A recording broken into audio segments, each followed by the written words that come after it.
Shalom Elohim, haleluya, puji nama Tuhan, semangat pagi. Bapak Ibu Saudara yang dikasihi Tuhan kita, Yesus Kristus.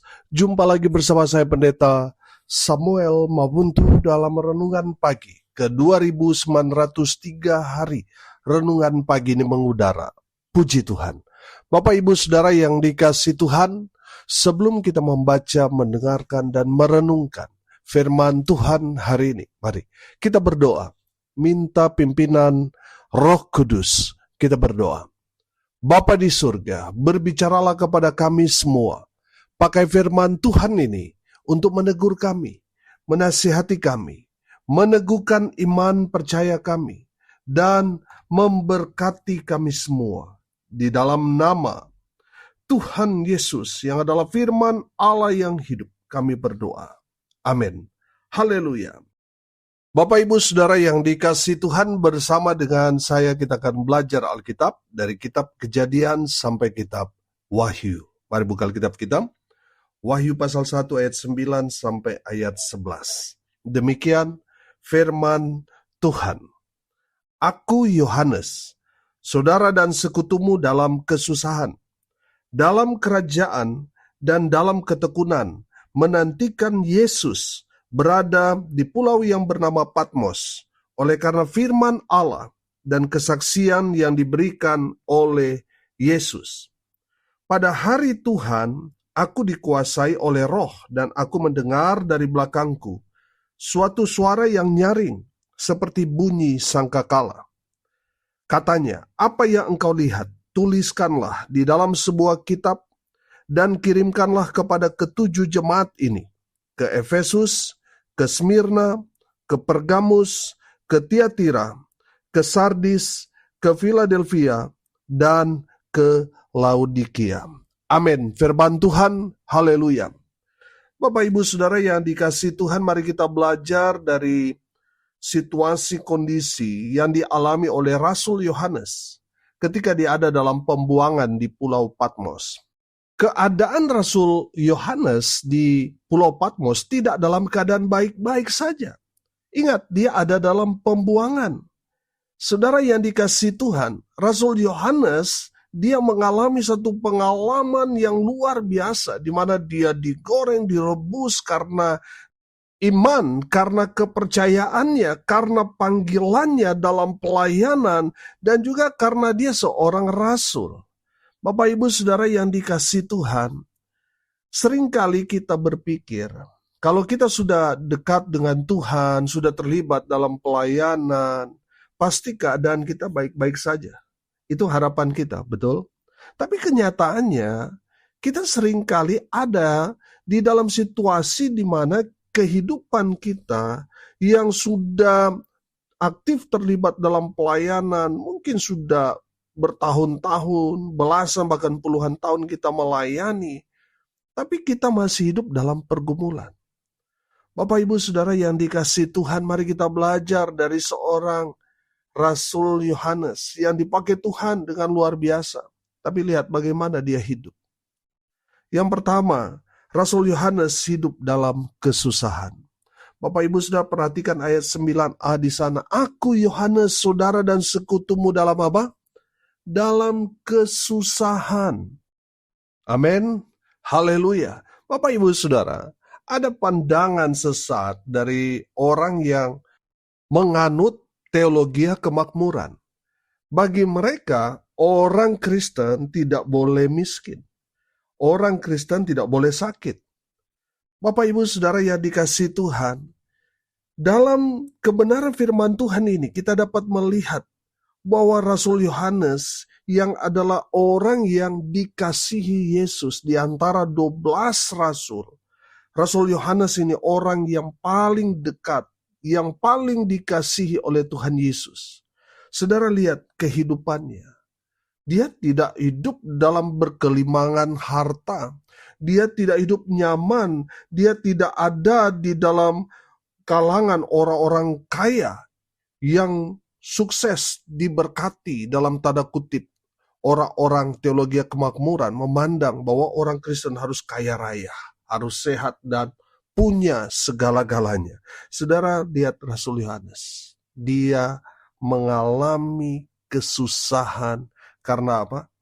Karena Yesus, karena imannya, karena panggilannya, dia mengalami penderitaan yang luar biasa.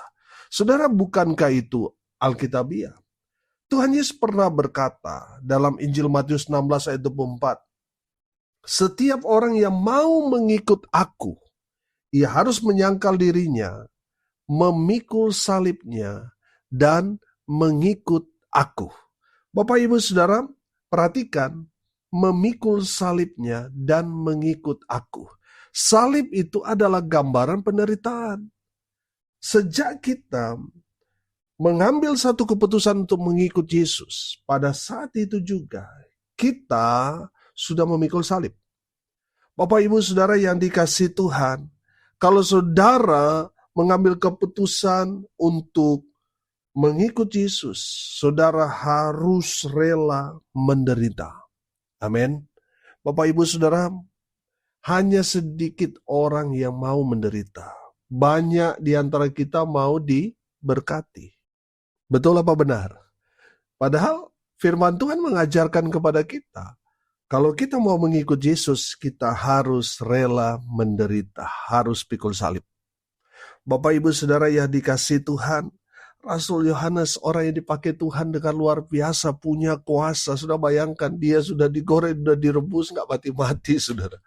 Bukankah kuasanya dahsyat, hebat, luar biasa dalam dirinya?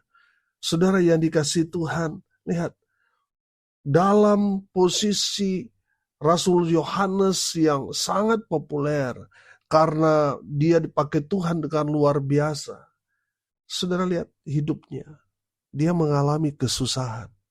Tapi dia tidak mengutuk Tuhan. Tuhan, kenapa saya miskin? Kenapa saya menderita? Karena Rasul Yohanes sudah tahu, itulah konsekuensi dia dalam mengambil satu keputusan untuk mengikut Yesus, melayani Yesus, ya harus pikul salib.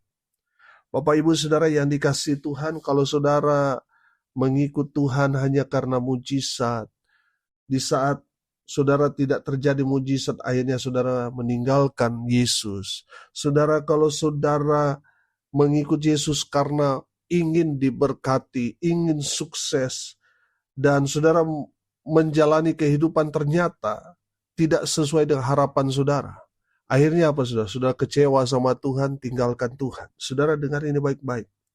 Lihat dari kehidupan Rasul Yohanes, orang yang diberkati, orang yang dipakai Tuhan bukan berarti tidak mengalami kesusahan. Bapak Ibu Saudara, kadangkala Tuhan memang izinkan kita mengalami kesusahan. Supaya apa? Supaya kita hidup dekat dengan Tuhan. Supaya kita mencari Tuhan. Supaya kita mengandalkan Tuhan dalam kehidupan kita. Amin. Bapak Ibu Saudara, kadang Tuhan izinkan kita mengalami pergumulan yang begitu berat supaya apa? Kita menjadi pribadi-pribadi yang kuat di dalam Tuhan. Amin. Haleluya. Bapak Ibu Saudara yang dikasihi Tuhan, kalau Rasul Yohanes dia mengalami kesusahan karena imannya, karena panggilannya, karena pekerjaan Tuhan yang dia kerjakan, akhirnya dia menderita, dia mengalami kesusahan. Tidak jauh beda dengan kita. Saudara, itulah salib yang harus kita pikul. Jangan menyangkal Yesus karena saudara susah, menderita, masih bergumul. Padahal saudara sudah melayani, sudah ikut Tuhan bertahun-tahun. Tetapi saudara sepertinya gagal karena saudara tidak seperti apa yang saudara harapkan. Tidak seperti apa kata orang, diberkati, berkelimpahan. Saudara dengar ini baik-baik. Bukankah mengikut Yesus harus pikul salib? Jadi kalau saudara ikut Tuhan, saudara menderita, saudara mengalami kesusahan, itu bukan kutukan. Itu adalah berkat. Amin. Kita boleh sama seperti Yesus yang menderita. Demikian juga kita, pengikut-pengikut Yesus, harus mengalami sama seperti yang Yesus alami. Haleluya. Yang kedua saudara, kita belajar dari seorang Rasul Yohanes yang dipakai Tuhan dengan luar biasa. Tapi lihat bagaimana dia hidup. Rasul Yohanes yang kedua, hidup tekun, menantikan Yesus. Haleluya. Sudah perhatikan. Aku Yohanes saudara dan sekutumu dalam kesusahan, dalam kerajaan dan dalam apa? Ketekunan menantikan Yesus. Berada di pulau yang bernama Patmos. Oleh karena firman Allah dan kesaksian yang diberikan oleh Yesus. Haleluya. Saudara perhatikan, Rasul Yohanes, dia hidup tekun, menantikan Yesus. Amin. Bapak Ibu Saudara, ada berapa banyak orang Kristen sekarang di dalam gereja, saudara mulai kehilangan ketekunan. Bapak Ibu Saudara yang dikasihi Tuhan, tekun itu berarti konsisten. Amin. Kalau dulu saudara melayani, ya sekarang masih melayani. Dulu sekarang sama, saudara tetap setia ikut Tuhan, tetap setia melayani Tuhan, tetap konsisten dengan kehidupan sudah sesuai dengan kebenaran. Firman Tuhan, oh haleluya, itu menandakan bahwa saudara adalah pribadi yang tekun menantikan Yesus. Bapak Ibu Saudara yang dikasihi Tuhan, dari kebenaran firman Tuhan ini kita dapat belajar bahwa Rasul Yohanes seorang yang konsisten. Amin. Haleluya. Saudara mungkin sudah berpikir, kenapa Tuhan Yesus belum juga datang? Bapak Ibu Saudara yang dikasihi Tuhan, dari kebenaran firman Tuhan ini kita dapat belajar bahwa apa yang dilakukan oleh Rasul Yohanes 2000 tahun yang lalu, dia setia ikut dan melayani Tuhan, menantikan Tuhan Yesus supaya Tuhan Yesus segera datang, tapi kok belum datang-datang. Bapak Ibu Saudara yang dikasihi Tuhan, dengar ini baik-baik. Kalau 2000 tahun yang lalu firman Tuhan berkata, bertobatlah sebab kerajaan Allah sudah dekat. Dan kita belajar bahwa Rasul Yohanes, dia melakukan pelayanan dengan tekun, seolah-olah Tuhan Yesus sudah mau datang pada saat itu. Tapi kenyataannya kok belum datang. Sampai 2000 tahun berlalu kok belum datang juga Tuhan Yesus. Saudara kemudian mulai liar dalam berpikir, saudara berpikir, oh jangan-jangan Alkitab ini bohong ini. Tuhan Yesus belum datang-datang juga ini. Bapak Ibu Saudara, kalau 2000 tahun yang lalu sudah digemakan tentang kedatangannya, itu menandakan bahwa kita sudah di hari-hari terakhir. Saudara yang dikasihi Tuhan, kalau 2000 tahun yang lalu digemakan Tuhan sudah mau datang, lalu 2000 tahun kemudian kita hidup di zaman sekarang ini menandakan kedatangan Tuhan sudah semakin dekat. Amin. Bapak Ibu Saudara yang dikasihi Tuhan, mari belajar kebenaran firman Tuhan ini. Matius 24 ayat 14, dan Injil kerajaan ini akan diberitakan di seluruh dunia, menjadi kesaksian bagi semua bangsa. Sesudah itu barulah tiba kesudahannya. Barulah tiba kedatangannya. Amin. Artinya apa saudara? Kalau saudara mengasihi Tuhan, saudara merindukan supaya Tuhan Yesus segera datang, saudara dan saya harus mengambil bagian kita. Apa itu? Pergi beritakan Injil. Amin. Supaya apa saudara? Supaya seluruh dunia mendengar tentang Injil. Maka Tuhan Yesus akan segera datang. Amin. Bapak Ibu Saudara, pertanyaannya sederhana. Menurut saudara, saudara mau Tuhan segera datang atau Tuhan jangan datang tahun ini, atau jangan datang selama saya hidup, nanti dah anak cucu saya biar mereka yang menyambut kedatangan Tuhan.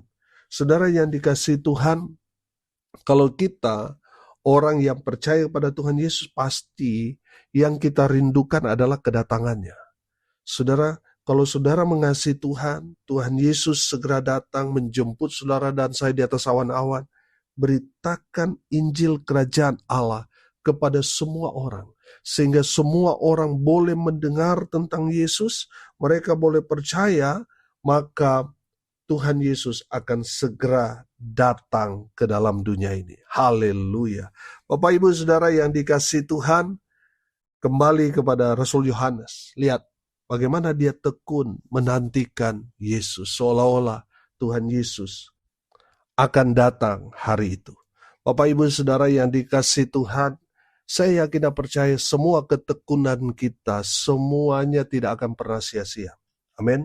Bapak Ibu Saudara yang dikasihi Tuhan, ada berapa banyak orang dulu dia rajin tapi sekarang mulai meninggalkan pekerjaan Tuhan.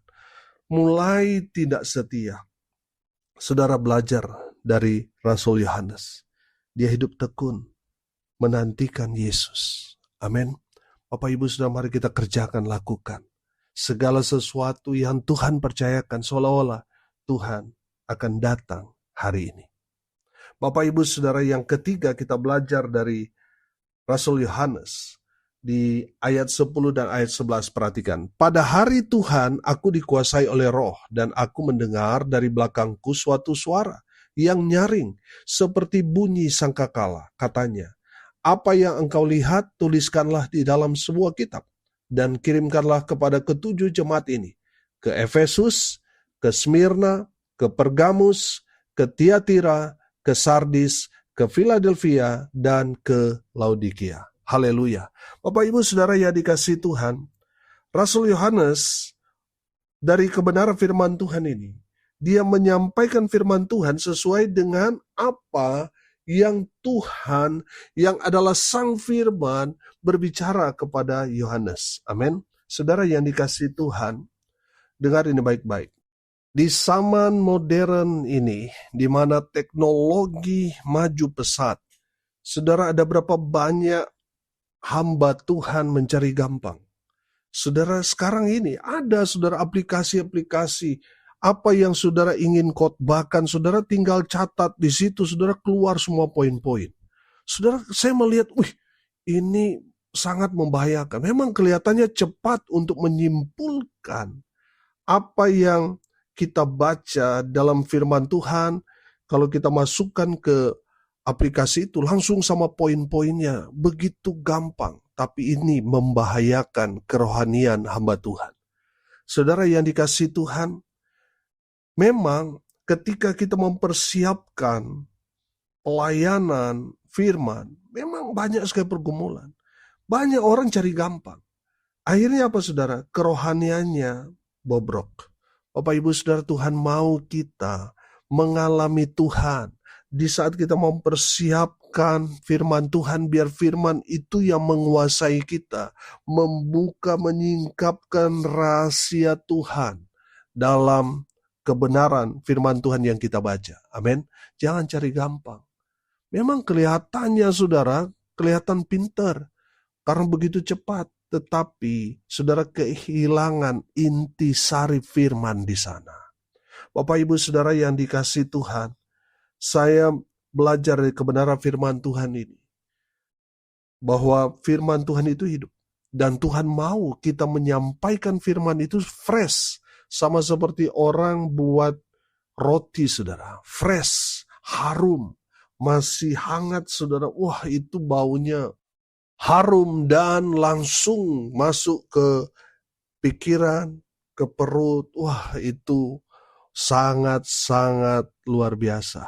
Tuhan mau kita menyampaikan firman itu fresh. Amin. Hasil pergumulan kita. Sehingga kita diberkati. Orang yang mendengarnya juga diberkati. Amin. Haleluya. Tuhan mau saudara, kita sama seperti Yohanes. Yang kita sampaikan adalah firman yang kita tangkap. Amin. Bapak Ibu Saudara yang dikasihi Tuhan, saya beberapa kali mengikuti saudara bahwa ada juga teman yang menyampaikan firman itu, yang disampaikan itu adalah khotbah orang lain. Bapak Ibu Saudara, kalau kita menyampaikan mau cari gampang seperti itu menandakan bahwa hubungan kita dengan Tuhan ada yang salah. Kalau saudara menggumuli kebenaran firman Tuhan itu secara pribadi dengan Tuhan, oh haleluya, saudara akan menemukan rahasia-rahasia, berkat-berkat yang luar biasa dari apa yang saudara baca. Saya yakin dan percaya akan memberkati saudara dan orang yang mendengarnya diberkati. Sampaikan firman Tuhan yang Tuhan mau, bukan yang kita mau. Kadangkala saudara, kita di lapangan mau cari cocok-cocok logi saudara.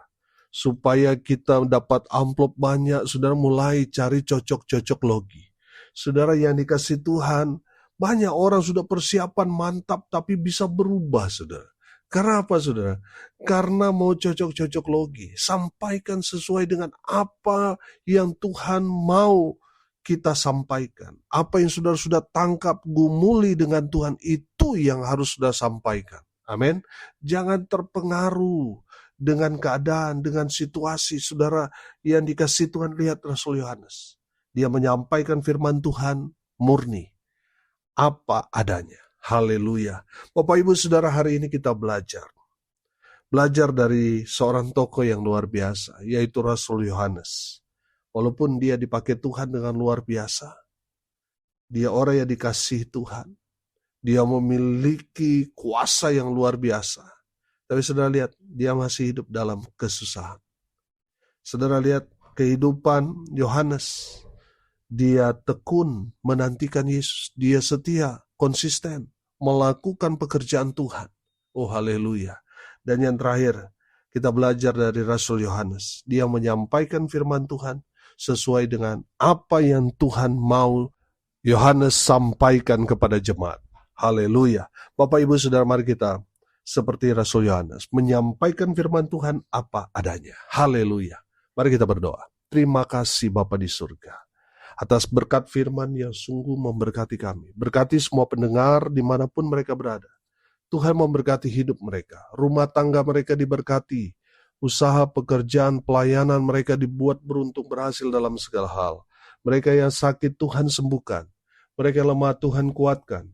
Hibur mereka berduka cita. Dan hamba berdoa biarlah berkat surga turun memenuhi semua pendengar. Bapak Ibu Saudara yang dikasih Tuhan, arahkanlah hatimu kepada Tuhan dan terimalah berkat dari Tuhan Yesus. Tuhan memberkati engkau dan melindungi engkau. Tuhan menyinari engkau dengan wajah-Nya dan memberi engkau kasih karunia.